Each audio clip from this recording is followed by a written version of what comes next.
Hello friends, welcome to Scholify academy. और आज मैं आपके सामने आ चुका हूँ एक नया वीडियो लेके, जो कि होने वाला है क्लास 12th की ज्योग्राफी वालों बच्चों के लिए। आज हम इस वीडियो के अंदर डिस्कस करने वाले हैं इंडिया पीपल एंड इकोनॉमी वाली बुक का चैप्टर 2, ह्यूमन सेटलमेंट्स। इस जो चैप्टर मैं लेके आया हूँ आज, चैप्टर 2 आपकी बुक का।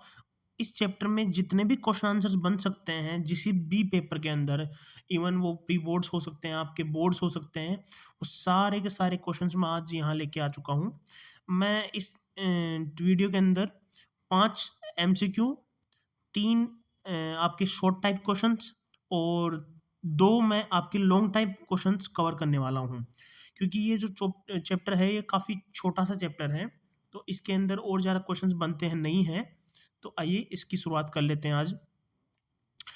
फर्स्ट क्वेश्चन से शुरुआत करते हैं।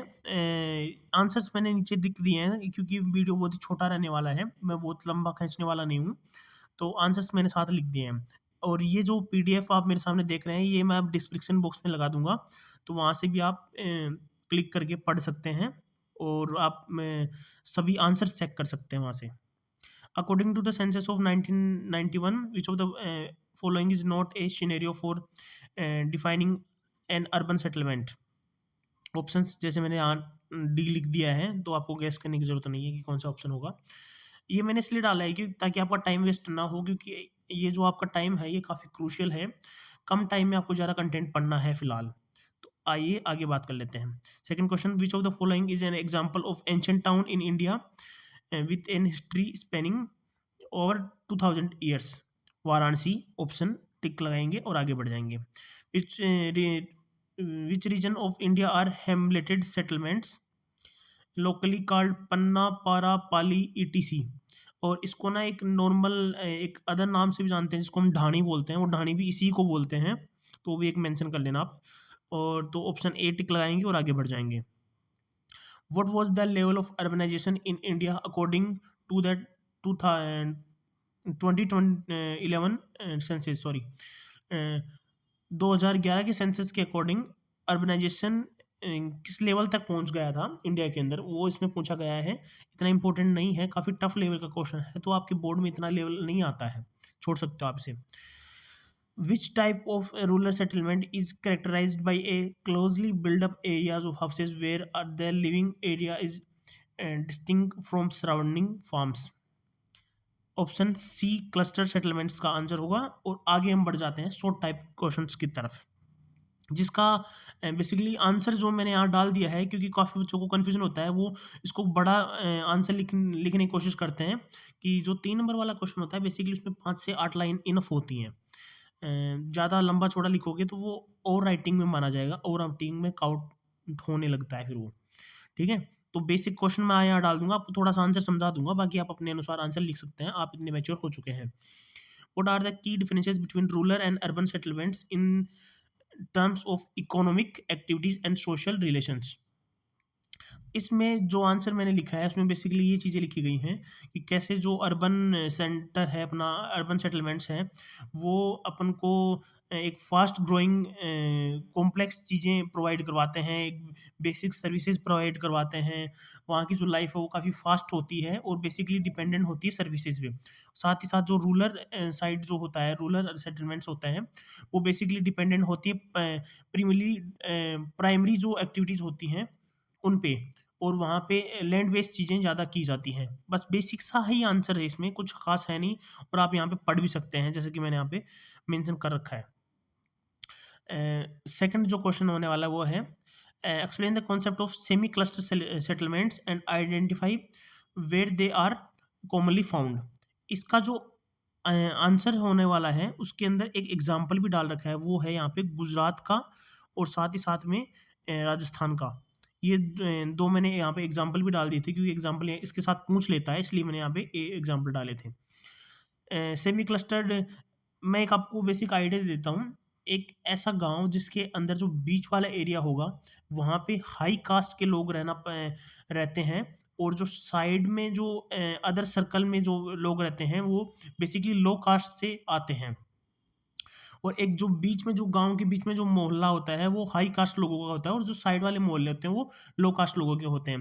बेसिकली ये एक जाति के बेसिस पे बनाया हुआ सेटलमेंट होता है। इसी को हम सेमी क्लस्टर सेटलमेंट बोलते हैं और बेसिकली ये राजस्थान और गुजरात में देखने को मिलते हैं। और ये इसके और भी रीज़न्स होते हैं कि इसमें रॉबरीज़ वगैरह नहीं हो पाती हैं ईज़िली ऐसे गाँवों में, क्योंकि लोग इकट्ठा रहते हैं, तो भी ये ऐसा प्रेफ़र करते हैं कि सेमी क्लस्टर में जो लोग रहना पसंद करते हैं राजस्थान और गुजरात के अंदर। थर्ड जो क्वेश्चन है, what factors are responsible for different types of rural settlements found in India? ऐसे कौन से फैक्टर्स हैं जिसके कारण इंडिया के अंदर अलग-अलग प्रकार के रूरल सेटलमेंट्स देखने को मिलते हैं? वो इसलिए क्योंकि जो पहला जो रीज़न है, वो इसलिए है कि यहाँ पे जो फिज़िकल फीचर्स हैं, वो बहुत ही ज़्यादा इफ़ेक्ट करते हैं। यहाँ मैंने मैं डाल रहा हूँ आपको फिज़िकल फीचर्स यहाँ डाल दिए हैं मैंने। और सेकंड वाला जो है वो है कल्चरल एथनिक। बहुत सारे लोग बिलीव करते हैं कि उनकी सेम कास्ट के सेटलमेंट एक ही जगह होना चाहिए और अदर कास्ट के सेटलमेंट्स अलग-अलग जगह होने चाहिए, वो भी एक रीज़न है। तीसरा जैसे मैंने अभी बताया था, रॉबरीज़ के डर से, चोरी-चकारी के डर से भी लोग एक अलग ही सेटलमेंट बना लेते हैं, वो भी एक कंजेस्टेड सेटलमेंट बना लेते हैं जिसमें सारे लोग काफ़ी छोटे एरिया में रहना पसंद करते हैं। तो ये है 3 रीज़न्स हैं जिसकी वजह से रूरल सेटलमेंट्स अलग-अलग प्रकार के होते हैं और अपने भारत में देखने को मिलते हैं। आगे जो क्वेश्चन है वो होने वाला है लॉन्ग टाइप वाला क्वेश्चन जो 5 नंबर में आपके पेपर में पूछा जाता है और काफ़ी इम्पोर्टेंट भी होता है क्योंकि एक एक क्वेश्चन ही आपको 5 नंबर दिलाने की पावर रखता है। तो आइए इसके बारे में बात कर लेते हैं। Describe the functions classifications of Indian towns with uh, with specific examples for each category. इसमें जैसे कि एक आपके एनसीईआरटी में एक टॉपिक दे रखा है जिसके अंदर बताया हुआ है कि कौन सा जो टाउन है वो इंडिया में कब से एग्जिस्ट कर रहा है और वो उसे किस कारण से जाना जाता है। वो अपनी सर्विसेज के लिए जो जाना जाता है ना उसी के अकॉर्डिंग उसको कैटेगराइज किया गया है। जैसे कि कुछ कुछ टाउन्स हैं जो एडमिनिस्ट्रेटिव अपने जो काम है उसके लिए जाने जाते हैं, उसे एडमिनिस्ट्रेटिव टाउन्स बोलते हैं। उसके एग्जांपल्स जैसे कि चंडीगढ़ है, न्यू दिल्ली है, भोपाल है, ऐसी जगहें पे काफ़ी बड़े-बड़े लेवल के दफ्तर होते हैं, पॉलिटिकली बोल सकते हो आप और सर्विसेज़ वाइज़ भी बोल सकते हो। तो बड़ी-बड़ी चीज़ों के दफ्तर होते हैं, उन्हें एडमिनिस्ट्रेटिव टाउन्स बोल देते हैं।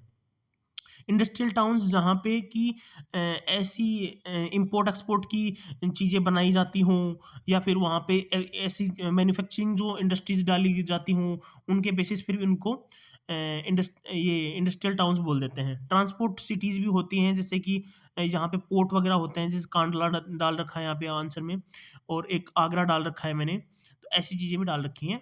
और साथ में माइनिंग टाउन्स में रानीगंज डाल रखा है, डिगबोई डाल रखा है।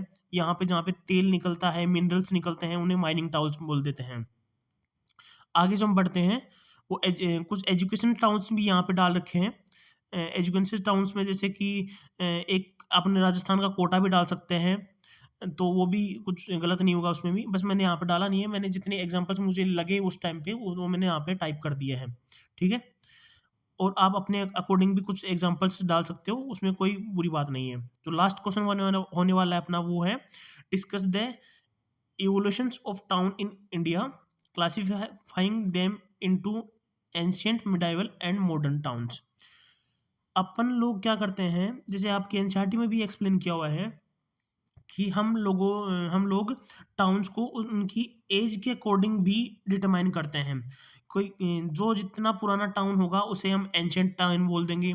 जो एक मध्यवर्ती सी टाइम में जो बना होगा उसे मिडाइवल बोल देंगे। जो नए टाइम के जो बने हुए टाउन्स होंगे उन्हें मॉडर्न टाउन बोल देंगे। तो इसी के अकॉर्डिंग डाल रखा है मैंने कि 2000 पुरानी साल जो पुराना टाउन बना था उसे हम एंशिएंट में काउंट करते हैं। उसके मैंने एग्ज़ाम्पल्स भी डाल रखे हैं जैसे वाराणसी, प्रयागराज, ये जो टाउन्स हैं वो। फिर मेडाइवल टाउन्स डाल रखा है। मेडाइवल टाउन्स वो टाउन जो कि एक राजा महाराजाओं के टाइम पे जो बनना शुरू हो गए थे और अंग्रेज़ों और राजा महाराजाओं के टाइम पे जो टाउन्स बने थे उन्हें बोलते हैं, ठीक है?